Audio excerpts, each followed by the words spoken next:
হ্যাঁ, আমি এই নেতা নেত্রীদের দিকেই প্রশ্ন তুলছি। একবার নিজের কাছে প্রশ্ন করেছেন যে এই যে মানুষের কাছে এত আপন হওয়ার চেষ্টা করছি, এত কাছে গিয়ে করুণ সুরে ভোট ভিক্ষা চাইছি, এই মানুষগুলো আপনাদের কাছে কি ভিক্ষা চেয়েছিল বা চাইছে? একবার প্রশ্ন করেছেন?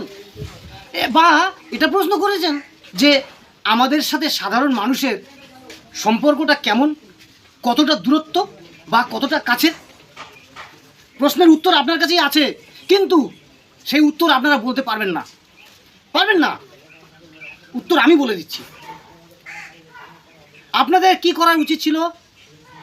এই দৃশ্য শুধু এই এমপি ভোটে নয়, এই দৃশ্য এমএলএ ভোটেও দেখা যায়, এই দৃশ্য কাউন্সিলর ভোটেও দেখা যায়।